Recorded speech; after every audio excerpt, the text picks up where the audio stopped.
여러분 안녕하십니까? 10월 22일 화요일 뉴스퍼레이드 황병준입니다. 윤석열 대통령과 한동훈 국민의힘 대표가 용산 대통령실에서 면담했습니다. 회동이 끝난 직후 대통령실과 국민의힘 모두 어떤 결론을 냈는지 밝히지 못하면서 회담이 빈손으로 끝난 게 아니냐는 지적이 나옵니다. 한지은 기자입니다. 차에서 내린 윤석열 대통령이 악수를 청하자 한동훈 대표가 손을 맞잡습니다.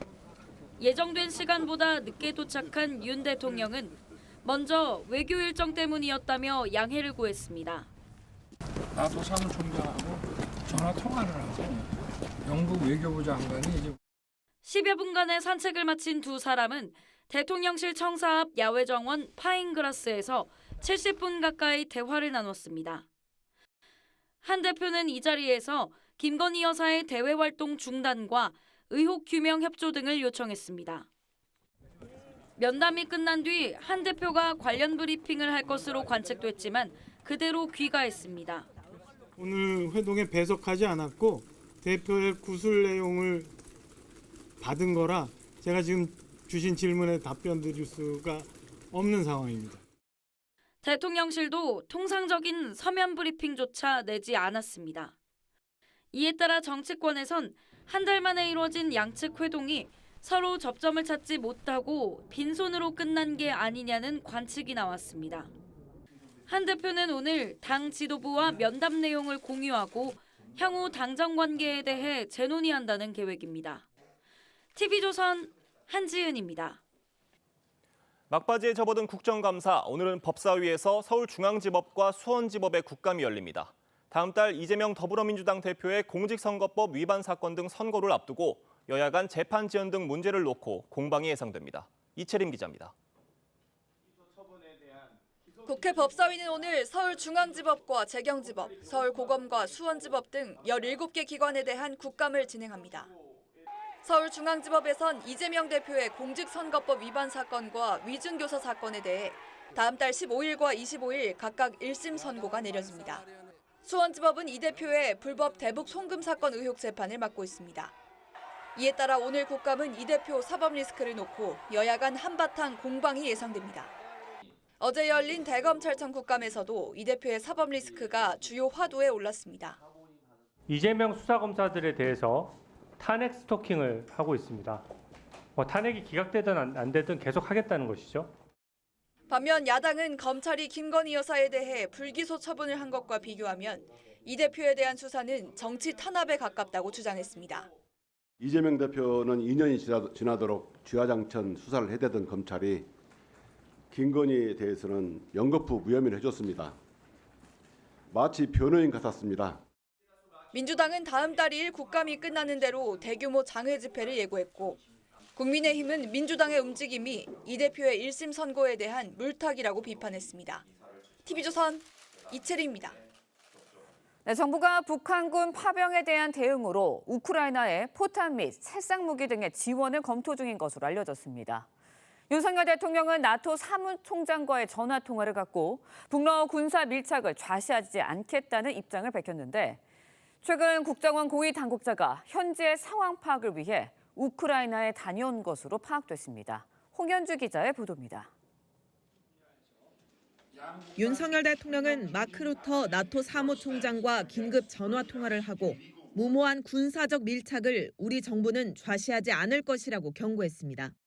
그러면서 루터 총장이 정보 공유를 위해 요청한 한국 정부 대표단도 신속히 파견하겠다고 했습니다.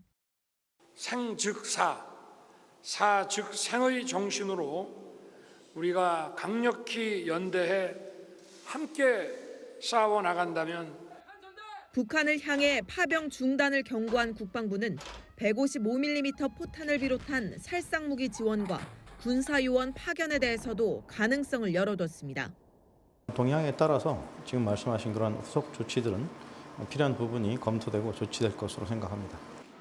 외교부는 지노비예프 주한 러시아 대사를 초치해 항의했는데 지노비예프 대사는 북러 간 협력은 한국을 겨냥한 것이 아니라고 했습니다. 국정원은 지난주 금요일 대통령실에서 열린 긴급 안보회의에서 북한의 파병 정황을 보고한 뒤 이 내용을 언론에 공개하기로 결정한 것으로 전해졌습니다. 한 외교 소식통은 국정원 고위 당국자가 얼마 전 우크라이나를 찾아 현지 상황을 직접 살펴보고 왔다며 이후 우크라이나 당국과의 정보 교류를 통해 북한의 참전 사실을 파악했다고 설명했습니다. TV조선 홍현주입니다. 러시아에 파병했다 탈영한 북한 군인 18명이 모두 붙잡혔다고 현지 언론이 보도했습니다. 이들은 며칠 동안 식량 보급도 없이 방치돼 있다가 근무지를 이탈했다고 주장한 것으로 전해졌는데 러시아와 북한은 파병 사실과 관련해 계속해서 모호한 태도를 유지하고 있습니다. 변재영 기자의 보도입니다. 러시아에 파병된 북한군 병사 18명이 우크라이나 국경 7km 지점에서 이탈한 건 지난 14일. 이들은 모두 원래 위치에서 60km 떨어진 장소에서 붙잡힌 것으로 전해졌습니다. 우크라이나 매체 키이우 인디펜던트는 탈영한 북한 병사들이 러시아 당국에 붙잡혀 이송 중이라고 전했습니다.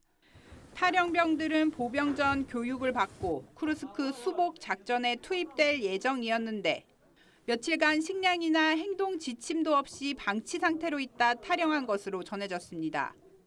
북한은 러시아에 10,000명 가까이 파병을 계획 중인 것으로 알려졌지만 북러 모두 정확한 사실관계를 확인해주지 않는 상황.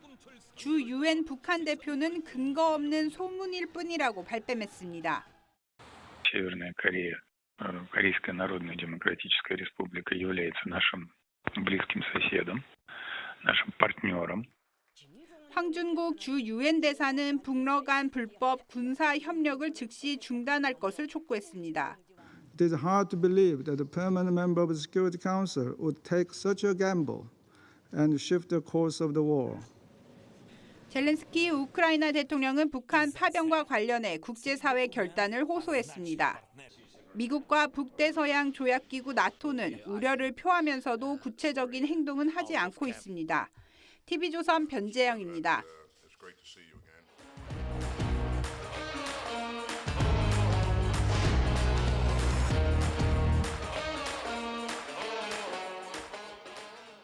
정치권 소식 짚어보는 아침의 맞수 시간입니다. 앞서 전해드린 대로 윤석열 대통령과 한동훈 대표가 어제 면담을 가졌지만 뚜렷한 성과 없이 끝난 듯한 분위기입니다. 최병묵 정치평론가, 김상일 전 민주당 부대변인과 함께 자세히 짚어보겠습니다. 안녕하세요. 먼저 어제 면담 이후에 나온 박정하 당대표 비서실장 브리핑 내용부터 들어보겠습니다.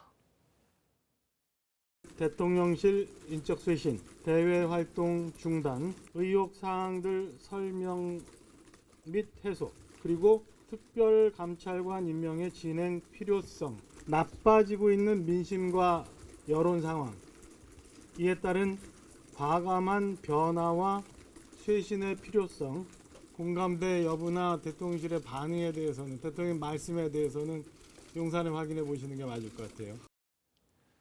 최병묵 평론가님께 질문 드려보겠습니다. 네. 들으신 대로요. 한동훈 대표가 김건희 여사 관련해서 3가지 요구사항 전달했다고 합니다. 알려진 사실이었고요. 그런데 대통령실에서는 별도의 서면 브리핑조차 내놓지 않았습니다. 어떻게 보셨습니까? 사실 대통령이 어떤 입장을 밝혔느냐는 거는 박정하 대표 비서실장도 잘 모르겠죠. 현장에 있었던 사람이 아니기 때문에. 다만 한동훈 대표로부터 설명을 들어서 기자들한테 대신 전달했는데, 그래서 이제 그 윤석열 대통령이 흔히 지금 아침, 어제 저녁 아침 보도를 보면 3가지 요구사항을 다 거절했다, 이런 식으로 지금 나와서 뭐 빈손회담 이렇게 표현이 되고 있는데, 정말 그럼 거절하는 것도 이거는 그 도저히 들어줄 수가 없다라고 거절하는 방법도 있고, 그다음에 여지를 남길 수도 있거든요. 오늘 아침 동아일보 보도를 보면 일부 여지가 있는 듯이 윤 대통령이 반응했다는 그런 대목이 있어요. 그렇기 때문에 조금 더 저는 뭐 취재를 좀 해봐야 되는 부분이 있다. 왜냐하면 지금 한동훈 대표의 요구를 딱 잘라서 거절한 거는 아니지 않는가 싶은 생각이 들고요. 그래서 아마 며칠간 좀 대통령실의 반응을 봐야 정확한 판단을 할 수 있지 않을까. 지금 빈손회담이다 이렇게 단정하기에는 이르다고 생각합니다. 대통령실에서 여지가 있는 거절을 했다, 이런 보도도 나온다는 말씀이신데, 박정하 비서실장이 브리핑을 했습니다. 당초에는 한동훈 대표가 브리핑을 할 걸로 알려져 있었는데 박정하 비서실장이 했어요. 어떻게 보셨습니까? 그러니까 대표가 본인이 직접 브리핑을 할 만한 내용은 없었다. 이렇게 보는 게 맞겠죠. 다시 말해서 본인이나 친한 진영에서 예상했던 성과, 그 네. 정도의 성과는 없었다 이렇게 보는 게 맞을 것 같고요. 그다음에 두 번째는 그런 게 없는 상황에서 대표가 직접 나와서 브리핑을 하면 그 말의 행간이나 네. 표정이나 뉘앙스를 가지고 기사가 엄청 많이 나올 거 아니에요? 네. 그러니까 그런 부분도 좀 부담스러웠다. 그런 네. 부분을 좀 차단하고 싶었다 이런 생각이 들고, 세 번째는 어쨌든 이 지금 대통령실과 지금 이미지가 같이 계속 묶여가면서 당의 그 여론도 안 좋아지고 악화되고 있는 부분이 있는데, 그런 부분에 대해서도 약간 이원화시키는 효과도 거둘 수 있지 않느냐, 이런 부분이 고려된 그 비서실장의 네. 브리핑이 아니었나 이렇게 생각합니다. 일단 현 시점에서는 어제 회담에 대한 명확한 결론이 나와 있지 않은 상황 같아요. 이 상황에서 당정 관계 위태로워질 수 있다, 이런 지적도 있는데 동의하십니까? 동의하고도 남습니다, 저는. 왜냐하면 당정 관계는 이미 위태로워졌고요. 예.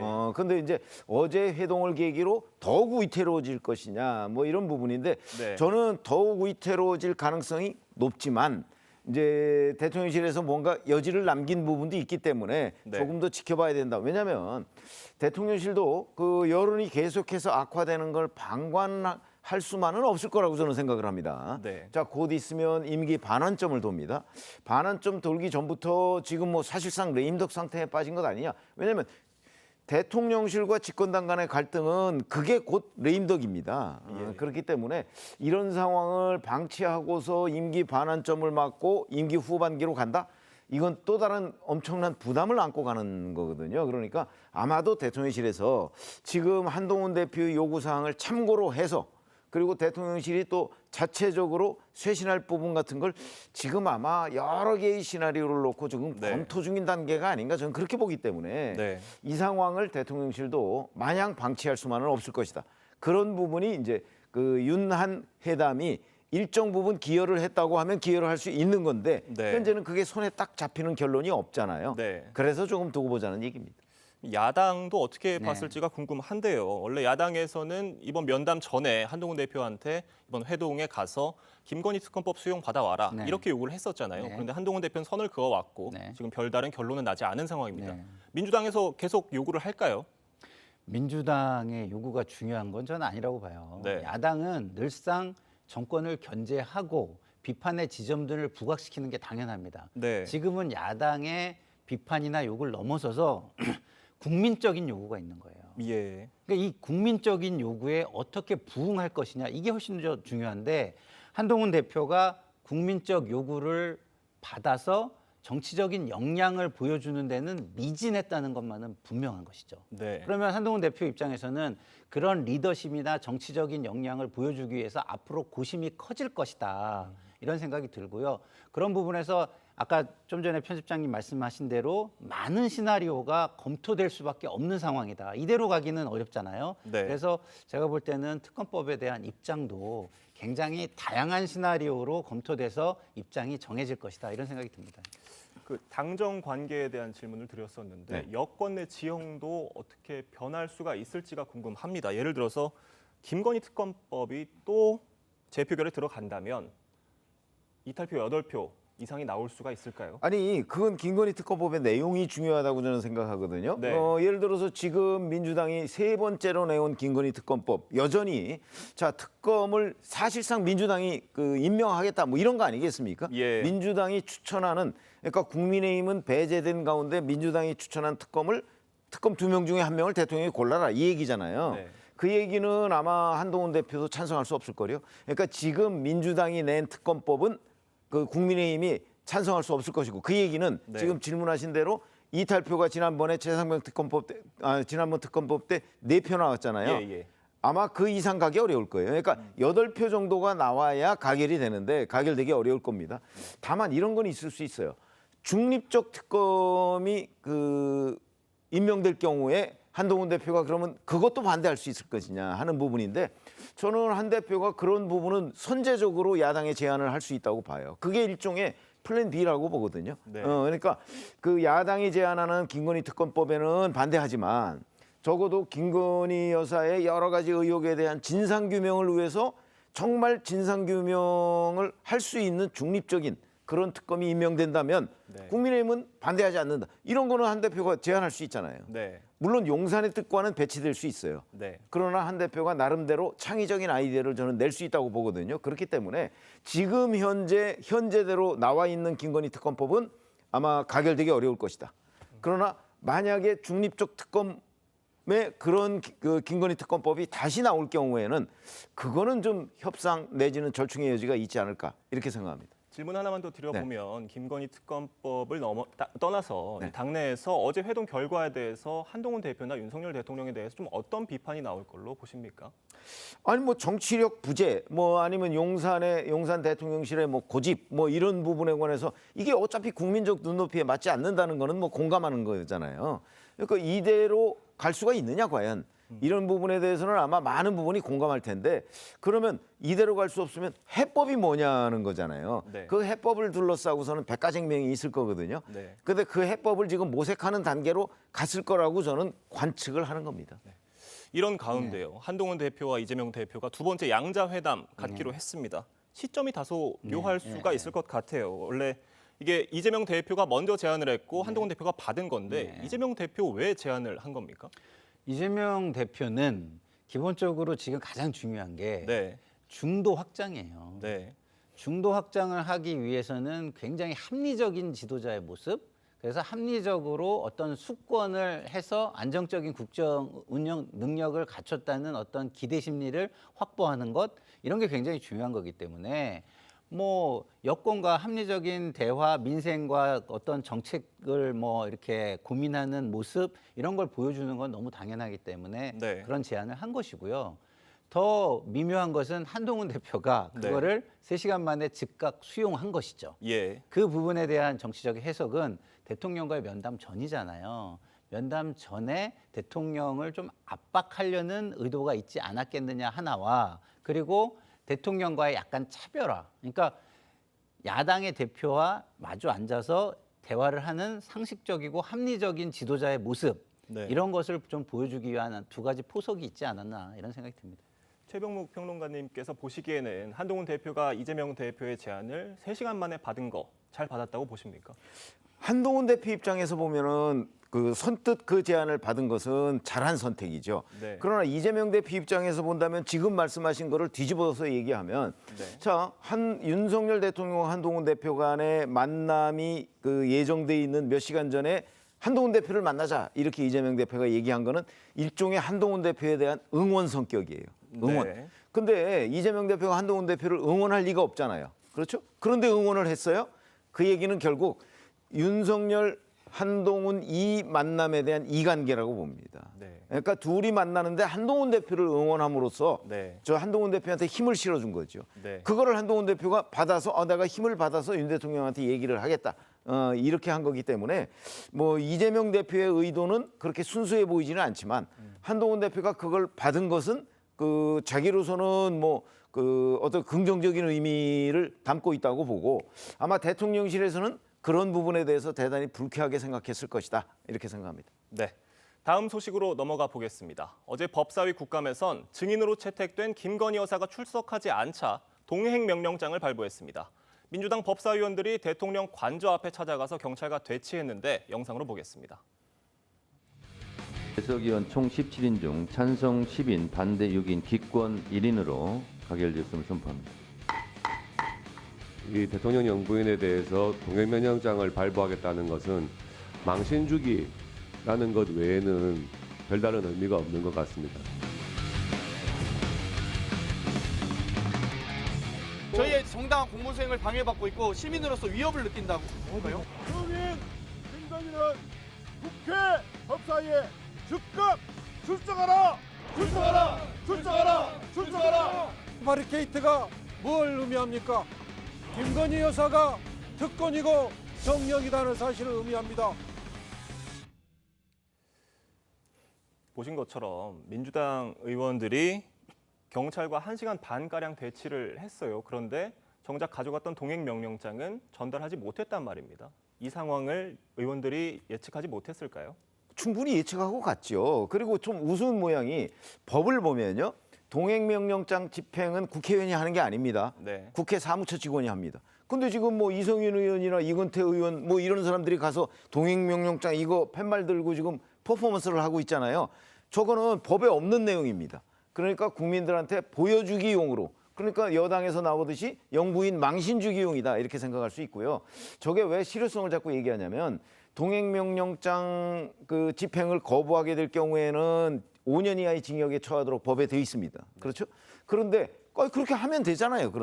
그런데 그게 아니고 굳이 자기들이 뭐 저 사무처 직원을 대신해서 사무처 직원이 해야 할 일까지 해가면서 사진 찍히고 이렇게 하는 거는 완전한 그 일종의 퍼포먼스다라고 본다면, 그리고 저 부분을 가지고 만약에 그 국회 법사위가 고발을 하면 과거 역대 사례들을 보면 그 실질적인 처벌을 받는 경우가 별로 없습니다. 그렇기 때문에 그런 걸 뻔히 아는 민주당이 계속해서 저런 보여주기식 행동을 한다.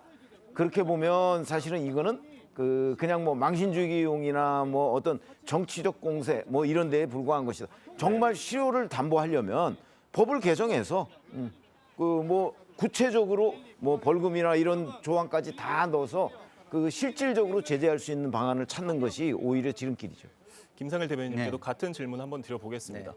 민주당 의원들이 가서 결국에는 그 동행명령장을 전달은 하지 못했지만 그래도 갈 필요성이 있다고 판단을 했기 때문에 갔겠죠. 어떤 이유 때문에 갔다고 보십니까? 정치인들이 간 거는 사실 저는 부적절하다고 봐요. 굉장히 좀 약간 제도는 드라이하게 운영이 되는 게 맞습니다. 그리고 권위가 존중돼야 돼요. 근데 정치인들이 감으로써 저게 정치적 성격을 높여놓잖아요. 법의 성격보다는 정치적 성격을 높여놓기 때문에 저는 적절하지 않다고 보는데, 그 부분을 빼면 저는 이렇게 생각합니다. 자, 망신주기 외에 의미가 없다라고 그 이규택 의원이 얘기했는데, 이거는요 국민을 무시하고 권력자에게 아부하는 발언이에요. 국민적 의혹이 있잖아요. 해소해달라는 민심이 있잖아요. 근데 망신주기 외에는 없다고요? 김건희 여사가 떳떳하시다면요, 제가 볼 때는 검찰 수사보다 국회에 나와서 당당하게 야당 의원들에 맞서가지고 당당하게 이야기하고 사과할 건 사과하고 하는 게 훨씬 나을 수도 있다고 저는 개인적으로 생각해요. 근데 그걸 왜 못하죠? 그런 부분이 저는 의아하고, 좀 전에 또 이것을 전달을 못했다고 말씀을 하시는데, 저건 전달을 못한 게 아니라 전달을 받는 것을 거부한 겁니다. 국회에서 동행명령장을 발부를 해가지고 했으면은 누군가 그걸 받아야죠. 그게 맞지 않습니까? 그리고 만약에 거부한다면 또 당당하게 거부한다는 거를 직원을 통해서는 누구든 밝혀야죠. 그걸 왜 저런 식으로 막고 뭐하고 그런 거를 또 합니까? 저는 그것도 좀 잘못됐다고 봐요. 딱 접수대회 같은 데 가서, 민원실이나 이런 데 가서 이거는 받지 않겠다는 의사를 전달해 왔습니다. 명확하게 이렇게 얘기하면 되는 것이죠. 뭐 가서 주는 퍼포먼스도 과했지만 그것을 막는 또 너무 국민들이 볼 때는 과했다, 이런 생각이 듭니다. 어제 법사위에 나온 심우정 검찰총장 발언도 논란입니다. 지금 도이치모터스 사건 관련해서 수사 지휘권을 행사할 수가 있다, 이런 말을 심우정 총장이 했는데, 결국 이 항고가 이루어지면 서울고검에서 재기수사 여부 판단을 하게 되니까 그때 검찰총장이 수사 지휘권을 행사할 수 있다, 이런 말을 했어요. 근데 이게 실효성이 있겠느냐, 이런 지적이 있는데 어떻게 보십니까? 뭐 실효성이라는 걸 어떻게 해석하느냐 이 문제인데, 저는 뭐 그 부분에는 별 논란이 없다고 봅니다. 왜냐하면 추미애 당시 법무부 장관이 2020년에 윤석열 검찰총장에 대해서 수사지휘권 배제를 했던 거는 서울중앙지검 수사팀에 대한 수사지휘권 배제입니다. 그러니까 지금 검찰총장도 중앙지검에 대해서는 그 수사지휘권이 없어요. 그런데 항고가 되면 이 부분은 서울고검으로 가거든요. 그러니까 고검에 대한 수사지휘는 할 수 있다, 이런 논리입니다. 그런데 이제 그걸 실효성 얘기를 하는데, 저는 어차피 이 부분은 법률적으로 보면 기소를 할 수가 없는 상태라고 봅니다. 그렇기 때문에 뭐 서울중앙지검이든 서울고검이든 기소할 수 없는 상태인데, 그 부분에 관해서 뭐 아무리 뭐 여러 가지 실효성을 따진다고 한들 기소 못할 거를 어떻게 강제로 검찰총장이 지시해서 기소할 수 있겠습니까? 그런 상황이고, 지금 이 김건희 여사 주가 조작 의혹과 관련해서는 검찰 손을 이미 떠나서 정치적인 영역으로 가서 정치적인 해법을 찾아야 되는데, 그건 또 검찰총장이 관여할 부분은 아니죠. 25일 열리는 종합감사까지 국회가 시끌시끌할 것 같습니다. 두 분 말씀은 여기까지 듣겠습니다. 감사합니다. 새벽부터 전국적으로 비가 내리고 있습니다. 제주도를 비롯한 남부 지방에는 호우주의보가 내려질 만큼 강한 비가 내릴 전망입니다. 서울 광화문 광장에 나가 있는 취재기자 연결해 날씨 상황 알아보겠습니다. 이낙원 기자, 지금 비가 내리고 있습니까? 네, 이곳 서울 광화문 광장 일대에는 이른 새벽부터 부슬비가 내리다가 지금은 잠시 소강 상태를 보이고 있습니다. 시민들도 우산을 손에 든 채 출근길 발걸음을 재촉하고 있습니다. 오늘은 전국적으로 가을비가 예고돼 있습니다. 수도권을 비롯해 전국 대부분 지역에서는 50mm 안팎의 비가 내릴 전망입니다. 남해안 지방과 제주도는 새벽부터 호우주의보가 발효되면서 강한 비가 내리고 있습니다. 경남 100mm, 제주와 전남은 80mm 이상의 강수가 예상됩니다. 일부 지역에선 돌풍과 함께 천둥, 번개를 동반한 강한 비가 예상돼 침수사고 등 안전사고에 유의하셔야겠습니다. 내일 새벽까지는 흐린 날씨가 계속되다가 내일 오후부터 차츰 개일 전망입니다. 오늘 서울의 아침 기온은 15도 안팎으로 약간은 쌀쌀한 날씨인데요. 비가 그친 후 온도가 더 떨어질 가능성이 있으니 우산과 함께 겉옷도 챙기시는 게 좋겠습니다. 서울 광화문 광장에서 TV조선 이낙원입니다. 네, SUV 차량 한 대가 문이 열린 채 뒤집어져 있습니다. 지난 8월 경남 사천의 한 채석장에서 발생한 사고인데요. 탑승자 2명이 숨졌습니다. 경찰은 초동 수사에서 단순한 차량 정복 사고로 처리를 했는데 유족 측의 반발로 다시 수사를 한 결과 안전 기준을 지키지 않은 채석장 발파 때문인 것으로 드러났습니다. 이성진 기자의 보도입니다. 경남 사천의 한 채석장, 흰색 SUV 한 대가 안쪽으로 들어갑니다. 40초 뒤 폭발과 함께 돌산이 무너지며 뿌연 흙먼지가 채석장 가득 피어오릅니다. 흰색 SUV는 문이 열린 채 뒤집어졌습니다.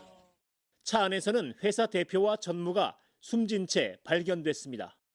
발파로 인한 이 사고를 해당 경찰서는 단순 차량 전복 사고로 처리하려 했습니다.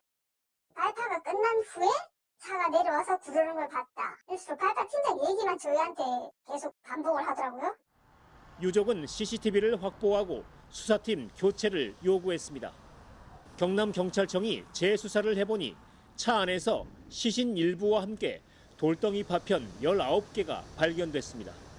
그 차를 막고 우리가 그 차를 확보를 해가지고 국가수 원주에 있는 본원에 보내가지고 그 차 자체를 감정을 하고. 경찰은 발파 경고와 출입 통제 등 안전 기준을 제대로 지키지 않은 채석장 발파 팀장을 업무상 과실치사 혐의로 검찰에 넘겼습니다. 경찰과 회사의 실경영주랑 다 같이 조직적으로 은폐를 하지 않으면 이건 절대 될 수 없다고 생각합니다. 유족들은 초동 수사를 한 경찰관들을 고발했습니다.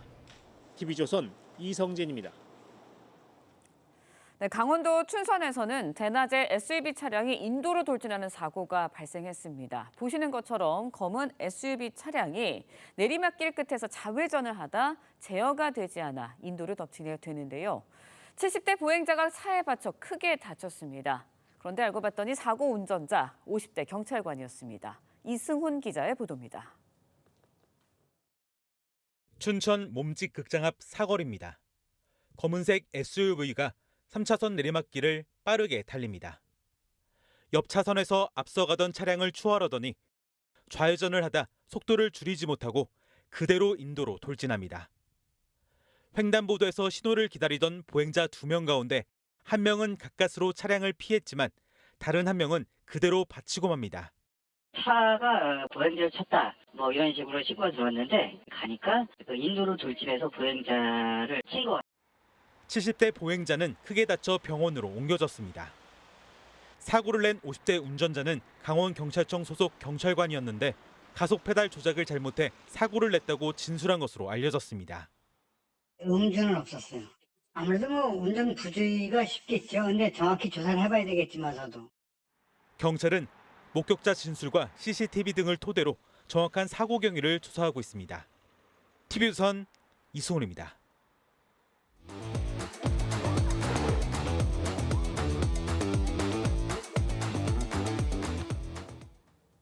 대낮에 만취 운전자가 몰던 차량이 교통경찰관을 치어서 크게 다치는 사고가 발생했습니다. 네, 관련 내용 장현주 변호사와 함께 자세히 짚어보도록 하겠습니다. 안녕하세요. 만취 운전자가 몰던 차량이 도심에서 질주를 하다가 교통경찰관을 들이받는 사고가 났습니다. 구체적으로 어떤 상황이었습니까? 네, 말씀 주신 대로인데요. 나흘 전에 오전 10시 정도 서울 용산구에서 만취 운전자가 사고를 낸 겁니다. 네. 그러니까 이제 승용차가 굉장한 속도로 가는 영상들이 있거든요. 영상을 보시면 저렇게 빠른 속도로 한 회색 승용차가 예. 달리다가 결국 서 있던 경찰관을 들이받고 말았습니다. 네. 경찰관의 몸이 튕겨져서 붕 뜬 다음에 바닥에 떨어지는 그런 사고가 났었거든요. 이 사고로 경찰관이 7군데가 골절이 되는 중상을 입었습니다. 그런데 이 가해 차량이 경찰관을 들이받고도 70m를 더 질주를 했습니다. 인도까지 덮친 후에야 겨우 멈추는 큰 사고가 났습니다. 네, 음주운전 정말 시도도 하지도 말아야 할 일인 것 같은데 말씀해 주신 것처럼 교통경찰관을 들이받고 더 질주를 하고 인도까지 침범을 했거든요. 더 큰 사고로 이어질 수도 있었겠네요. 네, 맞습니다. 왜냐하면 이 사고가 난 지역이 버스 정류장과 불과 60m 떨어진 곳이었습니다.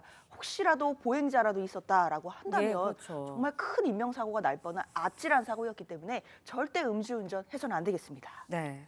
만취 운전에다가 그리고 교통경찰관을 치었습니다. 이런 경우에는 어떤 처벌을 받게 되는 건가요? 일단 경찰에서는 교통사고 처리 특례법상의 치상으로 일단 입건을 하고 사고 경위를 더 조사해 본다라는 입장이긴 한데요. 예. 일단 체포 당시에 혈중 알코올 농도가 무려 0.204%였습니다. 예. 면허 취소 수치가 0.08%거든요. 그렇죠. 그렇다면 2배가 넘는 만취 상태로 보이기 때문에 당연히 도로교통법상의 음주운전 혐의도 입건이 될 것으로 보이고요. 더 나아가서는 특가법상의 위험운전 치상죄도 검토를 해야 될 것 같습니다. 음주운전으로 인해서 정상적인 운전이 불가능한 상태에서 상해를 입히게 됐을 때는 특가법에 의해서 가중처벌될 수 있고 이때는 최대 15년의 징역까지도 처해질 수 있습니다. 네, 알겠습니다. 이번에는 좀 가슴이 따뜻해지는 이야기도 나눠보도록 하겠습니다. 지난달에 심정지가 온 22개월 된 아기가 경찰관들의 빠른 대처로 무사히 구조됐다는 소식이 전해졌습니다. 당시 상황이 어땠던 건가요? 네, 그러니까 지난달 29일에 22개월 된 예. 아기가 고열과 지금 화면에 발작으로 나가고 그렇습니다. 있어요. 네. 아기가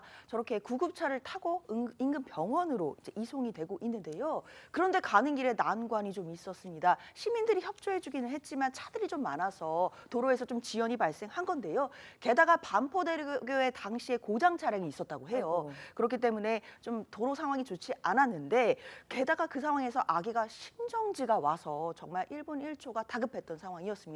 그런데 저렇게 어디선가 나타난 2명의 경찰관들이 네. 양팔을 벌려서 도로도 터주고요. 그리고는 앞으로 막 달려가면서 비켜달라 이렇게 소리를 지르고 그렇게 해서 길을 터서 결국에는 이 22개월 된 아기가 무사히 병원에 도착해서 진료를 받고 지금은 건강을 회복했다고 합니다. 네. 정말 긴박한 상황에서 이 현장에 계신 경찰관들이 발로 뛰면서 예. 대처한 덕분이었던 것 같아요. 그렇죠. 사실 그 상황에서 그 경찰관들이 그렇게 순발력을 발휘해주지 않았다라고 한다면 그 아기가 얼마나 위험한 그렇죠. 상황이었을지 참 걱정스러웠는데요.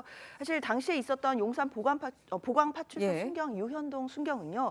당시 위험하다 이런 생각보다는 아기를 빨리 병원에 이송시켜야 된다 그 생각밖에 없었다라고 네. 하고요. 아이 어머니도 감사의 말씀을 전했습니다. 네, 알겠습니다. 저희가 앞서서도 이성진 기자 리포트 통해서 전해드렸는데 지난 8월이었습니다. 경찰이 사천시의 한 채석장에서 차량 한 대가 경남 사천시의 한 채석장에서 차량 한 대가 전복돼서 남성 2명이 숨지는 일이 있었는데요. 당시 경찰이 이제 단순 교통사고로 처리를 하려고 했는데 수사를 다시 해봤더니 다른 문제가 있었던 거예요. 맞습니다. 유족들이 CCTV를 확보를 하고 수사팀 교체를 요청을 했거든요. 그래서 경남경찰청에서 다시 수사를 했는데 이 사고 차량 내부에서 시신 일부와 돌덩이 파편 19개가 나온 겁니다. 네. 그러니까 경남경찰청에서 이 차가 폐차되는 것을 막고 빠르게 국가수로 보내서 차량을 검증을 해봤던 건데 결국에 이것은 단순 교통사고가 아니라 누군가의 업무상 과실치사 혐의가 있었다라는 걸 밝혀낸 겁니다. 왜냐하면 우리가 총포화약법상에는 발파 작업을 하려고 한다면 발파 경고도 하고 감시원을 배치해서 그 안에 못 오도록 하는 예. 이런 안전 조치를 해야 되거든요. 그런데 알고 보니까 그 골재 업체 발파 팀장이 이런 안전 조치를 미흡하게 한 상태에서 발파를 했기 때문에 업무상 과실치사 혐의로 현재 입건이 됐고 불구속 송치가 된 상황입니다. 네. 유족 측에서는요, 경찰이 초기 수사를 제대로 하지 않고 은폐하려고 한 건 아니냐 이렇게 고발을 했다고 합니다. 만약에 조사 결과 부실 수사로 드러나게 되면 경찰관들도 처벌을 받게 되는 건가요? 아직 단정하기는 좀 이르긴 합니다. 그렇지만 유족들의 입장에서는 당연히 억울한 마음이 들 수 있을 것 같고요. 이게 단순한 부실 수사가 아니라 혹시 적극적으로 은폐한 정황이 있다든가 또는 범죄 혐의가 있을 것임을 예견하거나 알면서도 수사를 부실히 했다라고 한다면 직무유기와 관련된 부분들을 우리가 수사를 해볼 수 있기 때문에 앞으로 수사 과정을 좀 더 주목해 봐야 될 것 같습니다. 네, 알겠습니다. 오늘 말씀 여기까지 듣도록 하겠습니다. 고맙습니다.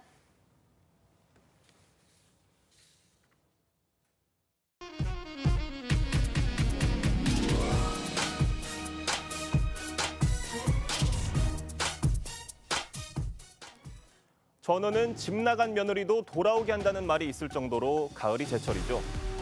그런데 이런 말이 무색하게 가을 수산시장에 전어가 사라졌습니다. 전어를 판다는 플래카드는 걸려 있는데 막상 가보면 매대가 비어 있습니다. 20kg, 30kg 들어가는 통인데 올해는 전어가 없어가지고 3kg, 5kg. 그것도 오늘은 너무 비싸가지고 지금 비어 있어요. 이런 상태예요. 안 들어오니까 양이 굉장히 적다 보니까 가격이 그만큼 폭등했다고 봐야 되죠. 전어는 낮은 수온을 좋아하는 생선인데 여름 폭염으로 바다 수온이 평년보다 2도 가까이 오르면서 전어 어획량이 크게 줄어든 겁니다. 가격이 폭등하면서 1kg에 17,600원대, 지난해보다 3배 가까이 뛰었습니다. 이렇다 보니 가을마다 전어 판촉 행사를 열어온 한 대형마트 매장에는 전어가 사라졌습니다. 그야말로 집 나간 전어입니다. 광어와 농어 등 다른 어류도 사정이 비슷합니다. 지난해와 비교해서 가격이 80% 넘게 올랐습니다. 기후변화가 불러온 PC플레이션에 정부는 대책 마련을 고심하고 있습니다. 해양수산부는 지난달 수산 분야 기후변화 대응 TF를 출범시켰고 농식품부는 기후변화 대응팀을 만들어서 대책을 만들겠다는 입장입니다. 정부의 대책이 집 나간 전어를 다시 돌아오게 할 수 있을지 앵커 리포트였습니다.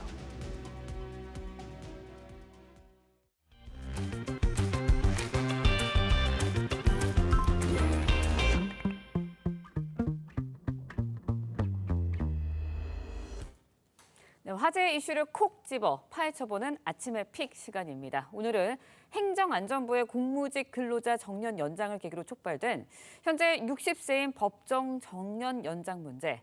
석병원 이화여대 경제학과 부교수와 함께 자세히 짚어보도록 하겠습니다. 안녕하세요. 안녕하십니까? 네, 어제 이 뉴스 보시면서 굉장히 관심 갖는 분들 많으셨는데 행안부 소속 공무직 근로자들의 정년이 최대 65살로 연장이 됐습니다. 어떤 방식으로 일단 연장이 되는 건가요? 예, 먼저 공무직 근무원이 무엇인지에 대해서 이해를 하셔야 됩니다. 예. 공무직은 중앙행정기관이나 지방자치단체, 학교, 공공기관 등에서 일하는 정년이 보장된 무기계약직 민간 근로자입니다. 그러다 보니까 근로기준법의 적용을 받고 있습니다. 행안부 같은 경우는요, 공무직 등에 관한 운영 규정을 개정을 해서 최근 시행해서 운영 중에 있는데요. 지금 현재 만 60세인 1964년생은 63세로, 그다음에 65년부터 68년생은 64세, 69년생부터 65세로 정년을 연장하기로 했습니다. 네. 그런데 일괄 연장이 아니고요. 예. 정년 60세에 도래한 해에 개별적으로 신청을 받아가지고 별도 심사를 거쳐서 제한적으로 이루어지는 그런 정년 연장이라고 보시면 되겠습니다. 네, 정년이 연장되다 보니까 많은 분들이 굉장히 관심을 많이 가지셨는데 정부는 일단 행안부의 결정과 관련해서 전면 확대 아니다라는 입장으로 손을 좀 긋고 있습니다. 하지만 그래도 행안부의 이번 결정 굉장히 갖는 의미가 클 것 같아요. 예, 그렇습니다. 이제 두 가지 측면에서 의미가 있는데요. 네. 기존의 전체 정무직 공무원을 대상으로 했다는 점이 기존의 다른 정부 부처와 다릅니다. 인사혁신처, 고용노동부, 보건복지부 등 대부분의 정부 부처에서는요. 사람을 구하기 힘든 고령 친화 직종에 한해서 65세 정년 연장을 허용해 왔었습니다. 그런데 이번에 행정안전부는 대상을 전체 직종으로 확대했다는 점에 의미가 있습니다. 그래서 이것이 65세 정년 연장이 정부 부처 전체랑 그다음에 민간 시장 전반으로 확대되는 신호탄이 된 것이 아니냐 된다라는 시사점이 있고요. 또 다른 것은 행정안전부는 전 부처 및 지방조직의 인사와 조직 관리를 총괄하는 부처라는 상징성이 있다는 점입니다. 이 두 가지 측면에서 좀 시사점이 크다라고 보시면 되겠습니다. 네, 정부 뭐 차원의 기관의 이런 움직임이 또 어떤 파장을 일어날지 좀 지켜봐야 할 것 같은데 이런 가운데 새롭게 부임한 대한노인회장이 정부의 단계적인 노인 연령 상한 등을 제안을 했습니다. 뭐 정년 연장, 뭐 연금 피크제 연계 언급했거든요. 이런 만큼 어떻게 또 향후에도 이게 연결이 될지도 관심이에요. 예, 국내 최대 규모 노인 단체죠. 예. 대한노인회에서 법정 노인 연령을 현행 65세에서 75세로 매년 1년씩 10년간 단계적으로 올리자고 정부에 공식 제안을 했습니다. 그 법정 노인 연령인 65세가 되면요, 기초연금 혜택도 받고요. 그다음에 대중교통도 이용 지원 혜택을 받는 여러 가지 노인 복지 혜택을 받아왔습니다. 예. 그렇지만 대한노인회에서 이 혜택을 뒤로 미루는 대신에 일하고자 하는 노인들에게 좀 최고임금에서 65세가 되면 40%, 그다음에 75세가 되면 20% 수준으로 낮은 수준의 임금이라도 좀 지급을 해주면 대신 일을 할 수 있게 해달라라는 제안을 한 것입니다. 그렇게 될 경우에는 현재 60세인 법적 정년도 65세로 연장을 하자는 논의에도 탄력을 받을 것으로 전망이 됩니다. 네, 정년 연장 두고 노사 입장 굉장히 첨예하게 대립을 해왔거든요. 그렇다 보니까 기업의 입장은 어떨지 여기도 관심이 쏠립니다. 예, 기업은 당연히 일단 기업도 이 생산 가능 인구가 지금 인구 절벽으로 인해서 지금 크게 감소할 것이다. 그렇기 때문에 노동력을 확충해야 된다라는 점에서 정년 연장의 필요성에 대해서는 기업도 인식을 하고 있습니다. 그런데 그 방식에 대해서는 좀 기업의 생각은 다릅니다. 기업은 법정 정년 연장을 일괄적으로 하는 방식보다는요, 퇴직 후 재고용 형태로 좀 노동력을 확충하는 것을 선호하는 것으로 알려져 있습니다. 왜냐하면 이것은 우리나라의 노동 경직성 때문입니다. 현재 우리나라 임금 체계 같은 경우는 근속 연수에 따른 연공 서열형 임금 체계를 가지고 있습니다. 예. 그래서 근무 연수가 늘어남에 따라서 임금 수준도 계속 올라가는 것이죠. 이런 상황에서 일괄적으로 정년을 갖다가 60세에서 65세로 늘어나게 되면 그 노동자의 생산성과 상관없이 임금은 계속 올라가는 것이죠. 그렇게 되면 기업의 입장에서는 임금 부담, 인건비 부담이 지나치게 늘어나기 때문에 차라리 퇴직을 그냥 정년 때 하고 그중에서 일하고자 하는 노동자라든지 생산성이 높은 노동자를 재고용하는 방식을 선호한다라고 보시면 되겠습니다. 네, 우리나라의 사례는 이런데 추가로요, 해외 사례도 굉장히 궁금하거든요. 해외 사례는 어떤가요? 예, 해외는 뭐 참고하실 만한 것은 일본의 사례가 있습니다. 예. 일본이 최근에 사실 고령화를 우리보다 먼저 겪고 있는데요.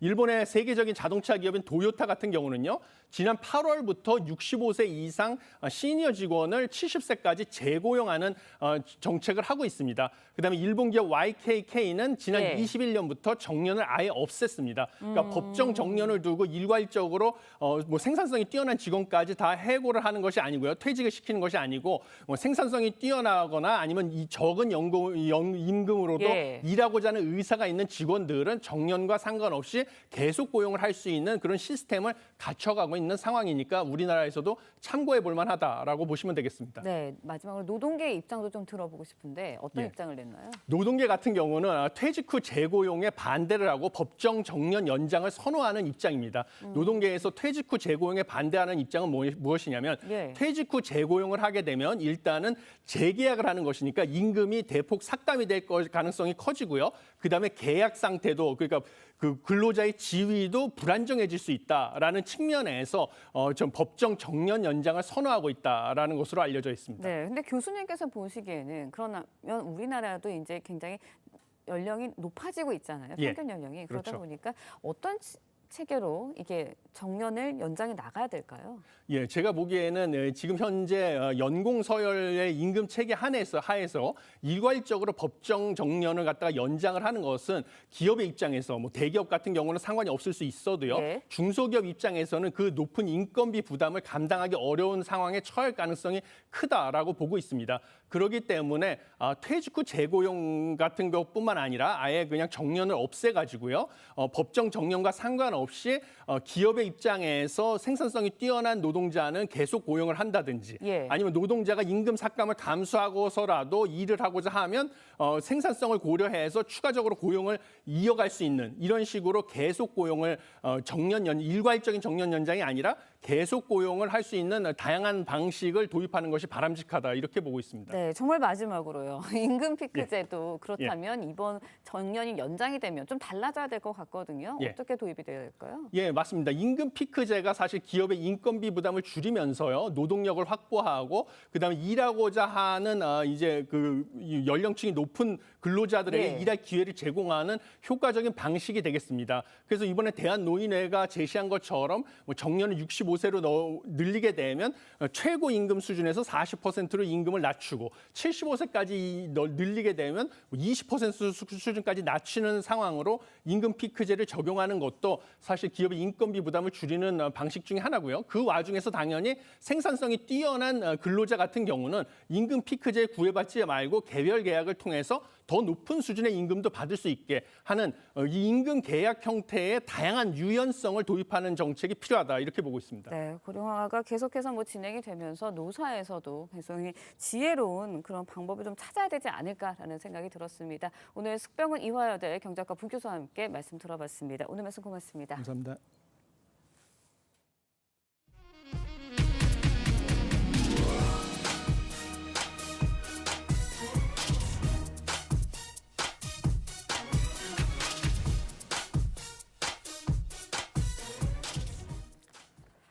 네, 이재용 삼성전자 회장과 홍라희 전 리움미술관장이 어제 서울대 어린이병원에서 열린 이건희 소아암 희귀질환 극복 사업 행사에 함께 참석했습니다. 이번 사업은 소아암과 희귀질환 환자들의 치료 연구를 지원하는 10년 중장기 프로젝트로 고 이건희 회장 유족들이 지난 2021년 기부한 3천억 원을 재원으로 출범했습니다.